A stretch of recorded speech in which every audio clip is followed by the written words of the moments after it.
The second thing we have to absolutely address, and it will take so long before you get anywhere with it, is lying. Lying, man. Kids lie. And they will convince themselves that they didn't. They will, I didn't say that, I didn't say it, I never said that. I swear, you said it to me. I was there.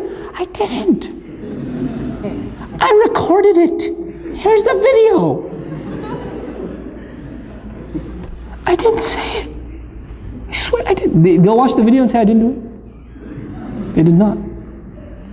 They somehow convinced themselves. You know why that happens? It happens because the first time they lied, and they actually admitted that they lied. Oh, ho, ho, ho, ho, ho, ho, ka'annahu yawmul qiyamati. Like, you lie in my house? So now, first you said, please tell me the truth. What did you actually say? And they finally said it, and then you came down with the axe.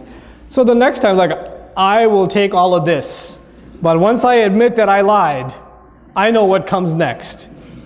You know, I am not doing that again. I am not admitting to this crime again. Because pleading guilty in this house does not work out for you. You got to stop that first. You cannot punish. You cannot punish extra for something that happened that's already made you angry. So the mother is angry because the child lied. Or because the child did something bad. Then she's angry because he lied about it. Then she's angry because she's tell me the truth. I'm giving you one last chance. One last chance. I'm going to ask you one last time. Even though she's going to ask 6 more times. But she says one last time. Tell me, and this is the only time I'm going to ask. I'm not going to ask again. Did you do it? No. Okay, I'm going to ask one last time. Before I tell your father. One more time. I didn't do it. I didn't do it. I didn't. And he'll go to bed. He'll cry. He'll wake up. I didn't do it. I didn't do it. He'll stick to it. And you're like, how do I deal with this? And you say, I know you did it. I know you did it. You're making me even more angry. And you get angry, and he gets more defensive. And you get angry, and he gets more defensive. And at the end of the day, you start pulling out your hair, and you're like, I don't know what to. And the husband comes home, I don't know what to do with this one. He lied. And you're like, you lied? No, it starts over again. How do we have to deal with this? We have to take those situations, and sometimes you just believe them, even though you know they're lying. I believe you because I trust you. You wouldn't lie to me. You promised last time you wouldn't lie, so I trust you. And the other kid's like, but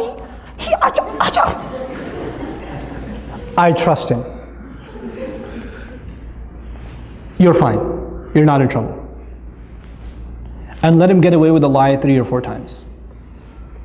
Guess what's going to happen? Children are not inherently evil. Children are inherently good. Their nature is goodness. So when they do something bad and you don't punish them for it, then they have an opportunity to ask their conscience. If you punish them for it, their conscience was not bothered because they already got punished for it. When they get punished for it, they don't feel bad because they did something bad and they paid for it. It's done. There's no conscience.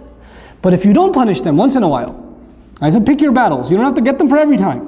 Pick your battles and say, okay, I trust you. You didn't do it. I know she must have got it wrong. She must not have remembered properly. When you slapped her, she must have been sleeping and imagining it. The mark on her face, I don't know, is red coloring. I don't know what it is. Doesn't even look like your hand. Looks more like a foot. You know, so it's okay. You're not in trouble. You know what that does over time? Mama, I want to tell you something. I did do it. And then you come and you console and you say, it's okay. It's okay. I still trust you. I still trust you. And what you've done is you've taken the child away from being defensive. You know? But it takes a little bit of long-term thinking to be able to do that. You won't be able to do that the first time. Like first, it's very hard to forgive those kinds of things, right? Especially if they hurt another child. If they wrong somebody else. It's hard. And you have to take that other child and take them to a corner and say, Beta, I know, I trust you too. I'm not angry at you either. And I know they did something wrong. But you don't have to be happy if they get punished. That's the other thing. One child gets happiness only when the other one gets punished. And they get so used to Abba. She pulled my ear the other day. They just came back from Scotland, my family. And when the little one came to me and said, you know, Api, she pulled my ear one day. I was like, when? I don't know. One of the yesterdays. I was like, what do you want me to do? He goes, punish her. I was like, will that make you happy? Uh-huh.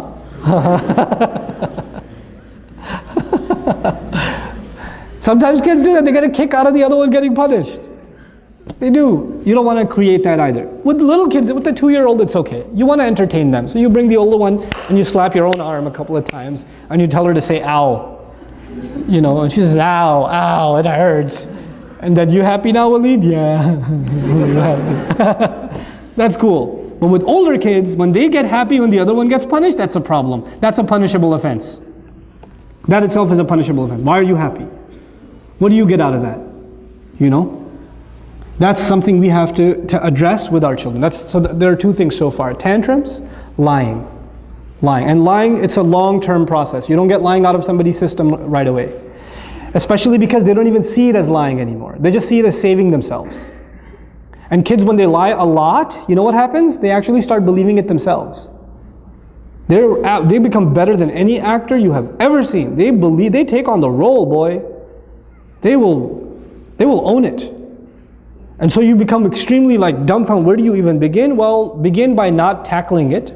Begin by disarming, taking the fear away. That's the second thing, right? So the third thing I wanted to highlight is when children are only happy, and I kind of alluded to this now, when children are only happy when the other one loses something, or when the other one got punished or something like that.